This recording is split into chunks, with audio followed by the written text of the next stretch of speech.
I have wanted for a while to make a video about why battery specifications are usually, they're usually BS.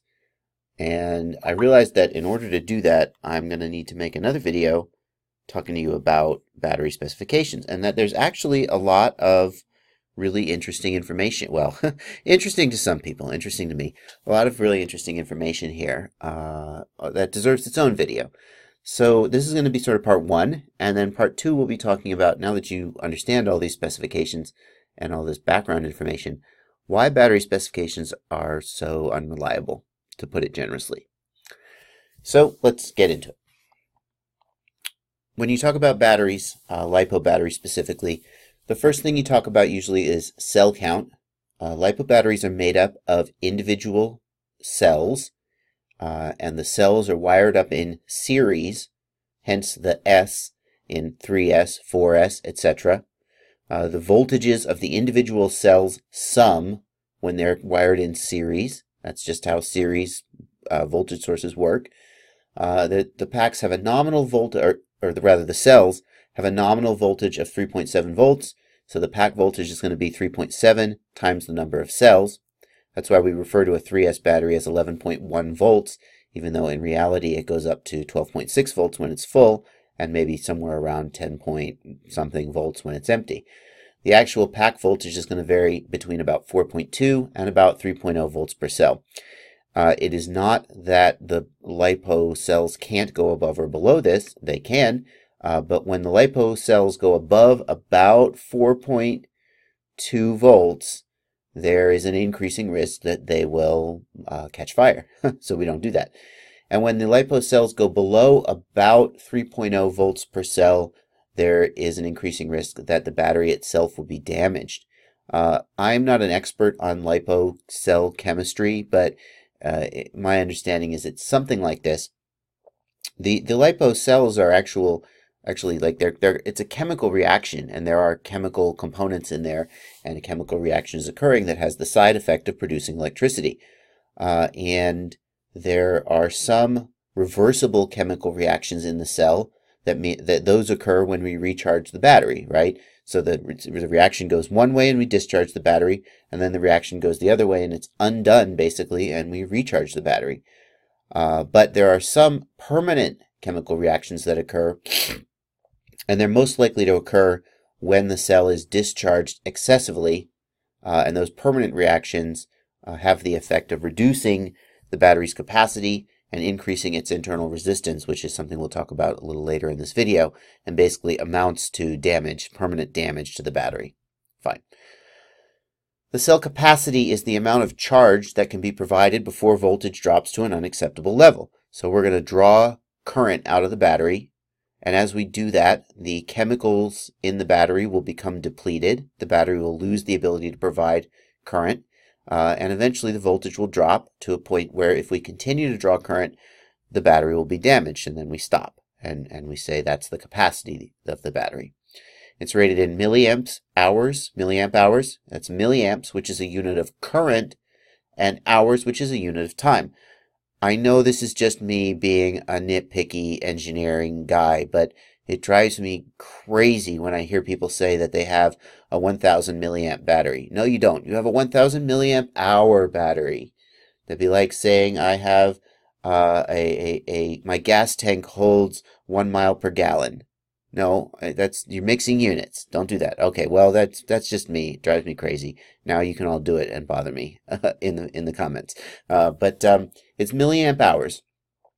One reason this unit is sort of so confusing is that we don't usually use multiplicative units like amps times hours in daily use. In fact, I tried to think of a common unit that was multiplicative in daily use, and I couldn't think of one. If you can think of one, put it in the comments, and I will be pleased and excited. We're very familiar with dividing units like miles per gallon, dollars per hour, right? Anytime you've got anything per anything, it's a dividing unit. Dollars divided by hours equals dollars per hour. And we find those very intuitive to understand. But multiplicative units are not as commonly used outside of science and engineering. So just to break it down for you, 1000 milliamp hours means milliamps times hours equals 1,000. So if you are drawing 1 milliamp from the battery, you're running a tiny, tiny LED. Well, even an LED is going to pull like 20 milliamps. That's not even a good example. I don't even know. So what pulls 1 milliamp? I don't know. If you're pulling 1 milliamp, you could pull 1 milliamp from the battery for 1,000 hours. 1 milliamp times 1,000 hours equals 1,000 milliamp hours. Oh, I have a typo in this slide. Oh, kill me. I have a typo here. I'm sorry about that, guys. Anyway, you can have 10 milliamps for 100 hours. 10 times 100 equals 1,000. Or 1,000 milliamps, or 1 amp, as some would say. 1,000 milliamps for 1 hour. 1,000 milliamps times 1 hour equals 1,000 milliamp hours. Not 10,000, sorry. Whoops, too many zeros. But it basically means that however milliamps you're pulling, that times the amount of time you pull it is always going to equal 1,000, and that's 1,000 milliamp hour battery. And that's not unintuitive. If you have something, if you have a certain amount of something and you're drawing it down, it's intuitive that the faster you draw it down, the sooner it's going to run out, right?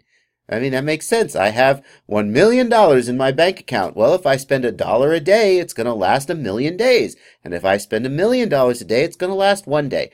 See, I've just flipped the units around and taken the multiplicative unit and expressed it in a dividing unit that sort of makes sense to us. When we talk about milliamp hours, we're combining a unit of flow rate, which is amps, with a unit of time, hours, to result in a unit of capacity. And that is backwards from how we usually do it. When we talk about capacity and flow rate, we usually say the amount or capacity divided by the time. So you say, I'm gallons per minute or dollars per hour. Units of flow rate are relatively rare. If you ask an engineer or a chemical engineer, for example, what's the unit of flow rate? He's going to say cubic meters per second, or she. Not all engineers are male. Cubic meters per second, for example. That's a common answer. And they're always composite units. But tell me an individual unit of flow rate. And again, if you know of one, put it in the comments. I'll be really excited and interested to learn about it. But I don't mean volume over time. I mean a unit of flow rate, period. Well, the electric unit of flow rate is amps. And it equals 1 coulomb per second. And if you don't know what a coulomb is, don't feel bad. Very few people have heard of coulombs outside of electrical engineering and physics and stuff. But if you're just a common electrical hobbyist or an electrician perhaps, I mean, I don't know, I don't want to insult electricians, but you definitely know about amps, but you may not know or even really think about coulombs, or you may go, oh yeah, coulombs, I read about those in school. But we always think in amps. So when we're talking about amps, the amount that we're talking about is coulombs, and the time that we're talking about is seconds. And when we use the unit milliamp hours, we're actually multiplying a flow rate unit by time to get the amount back out. And this is backwards because we're usually taking an amount unit and dividing by time to get a flow rate, because the amount unit and the time unit are usually the ones we are primarily interested in, and the flow rate is kind of secondary. But in this case, we're doing it backwards. We're taking a flow rate unit and multiplying it by time to get the amount unit back out. And this is because the flow rate unit is more commonly used than the amount unit. In other words, we think about amps way more than we think about coulombs. So we're more familiar with amps than coulombs. But for example, let's take this and take like dollars per hour and sort of do an example like we're doing with milliamp hours. So let's say we arbitrarily define one foobar to be equal to $1 per hour. And so you could ask, how much do you get paid? I get paid 9 foobars, $9 per hour. How much did you get paid this week? I got paid 9 foobars times 40 hours equals 360 foobar hours, or in other words, dollars, right? Dollars per hour times hours equals dollars. Okay, so that's just what we're doing when we take milliamp hours. We're just not completing the conversion to get the coulombs back out. We're just saying milliamp hours. And this sounds very backwards and unintuitive when we're talking about dollars. We're talking about electricity. That's basically what we're doing. Fine. Power. Power is the rate of doing work. The unit of power is watts. Watts equals volts times amps. And we can also calculate watt hours as volts times amp hours. And that's useful for comparing the power capacity of different voltage batteries. For example, if you go from a 3S to a 4S or a 6S battery, what milliamp hour capacity has an equivalent ability to do work? So you could set up the riddle. When is an 850 milliamp hour battery bigger than a 1500 milliamp hour battery? Well, a 3S 1500 milliamp hour is 11.1 volts nominal times 1500 milliamp hours is 16,650 watt hours. You do the same math for a 4S 1100 milliamp hour and you get 16,170 watt hours. So that 4S has a much smaller number on the sticker, but in fact, in terms of its ability to do work, it's pretty close to that 3S battery. And then a 6S 850 milliamp hour battery, if you do the math, you get 18,870 watt hours. So this quote-unquote little 850 milliamp hour battery actually has much more capacity to do work than the other two batteries with a bigger number on their sticker. And of course, it's not rocket science that you can't compare different cell counts and milliamp hours directly, but this is the way to actually compare them in a meaningful manner. In reality, there's other considerations that affect the practical power you will get out of a given battery. If you take your copter and you change from a 3S 1500 to a 4S 1100, you are not going to get the same flight time for many, many reasons. The motor is going to be in a different part of its RPM and torque curve, therefore it will have a different efficiency. The propeller will be spinning faster because of the kV rating of the motor. It will be generating more thrust, and it will be in a different sort of efficiency. The higher voltage may result in less resistive loss in the wires. I don't know. There's many other things that play into it that mean that these things are not necessarily, the simplistic analysis is not necessarily correct, but it is a starting point for thinking about battery capacity. Amp hours are only useful when we hold voltage constant. So if we're saying I'm talking about 4S batteries only, then an 1100 milliamp hour battery is smaller than a 1500 milliamp hour battery in every sense, both in terms of its ability to provide charge and in terms of its ability to provide power.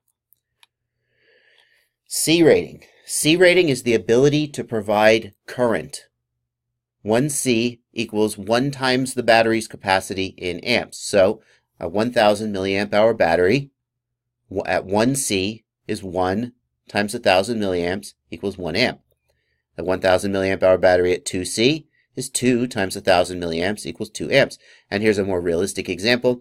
A 1300 milliamp hour battery at 65 C is 65 times 1300 milliamps, or 84.5 amps. And by the way, whenever I do this math, I always just convert milliamps to amps because I always want amps out the other side. So I would do 65 times 1.3 equals 84.5 is how I would do the math. But we always think about batteries in milliamp hours instead of amp hours, unless you're buying automotive batteries, I suppose. But RC batteries are always thought about in terms of milliamp hours.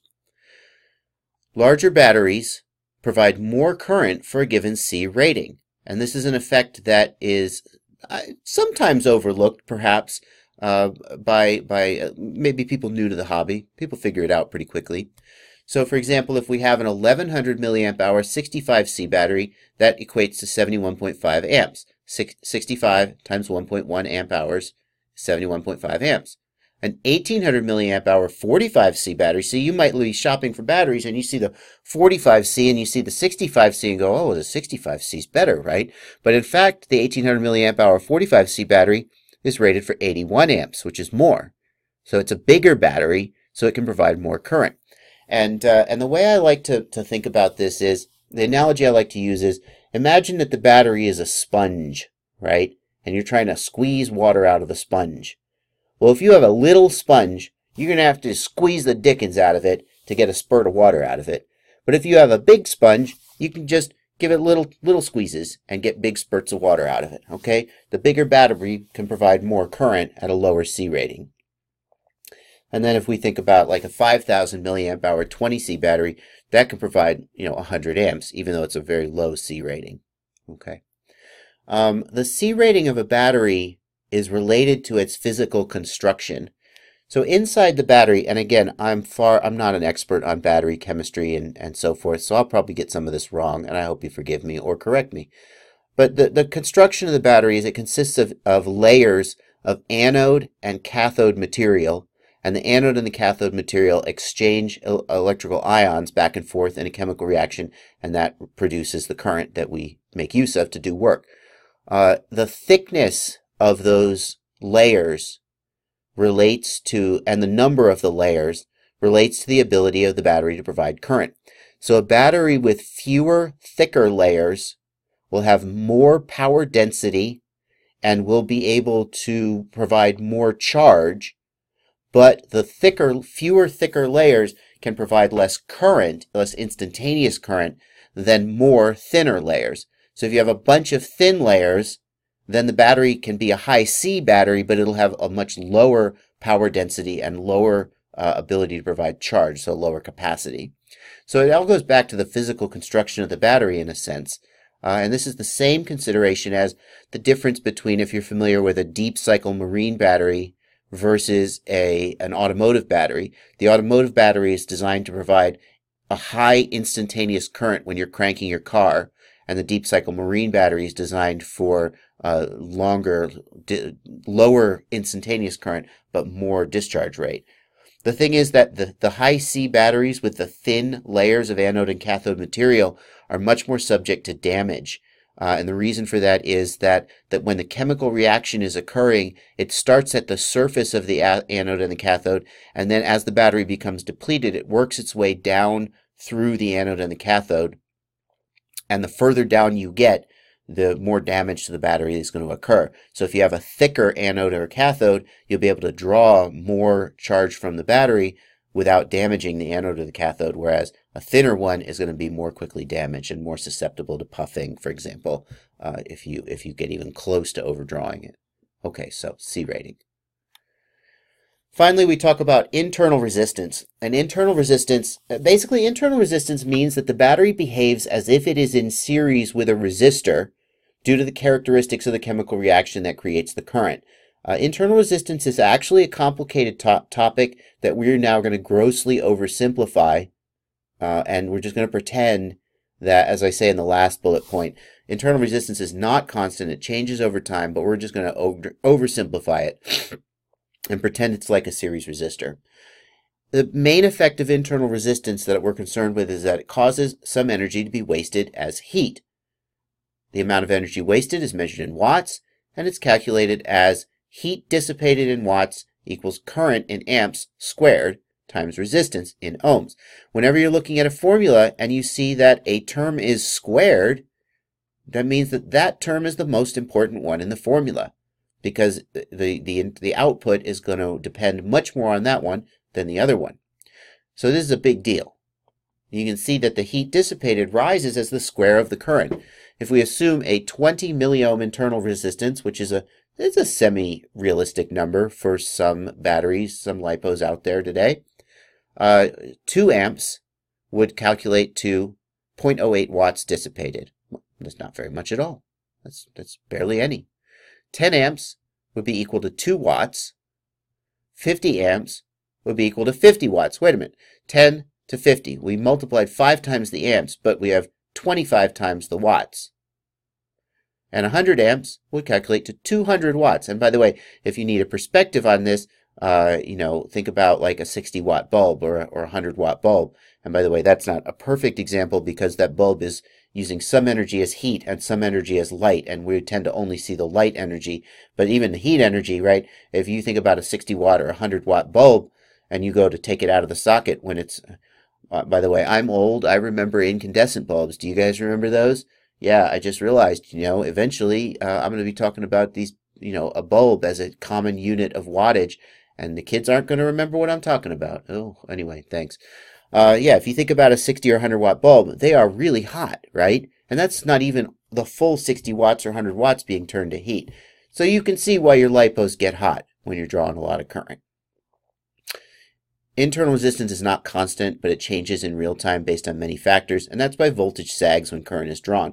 So in reality, what's going to happen is you're going to pull 100 amps, and while you're pulling 100 amps, you are going to be dissipating 200 watts.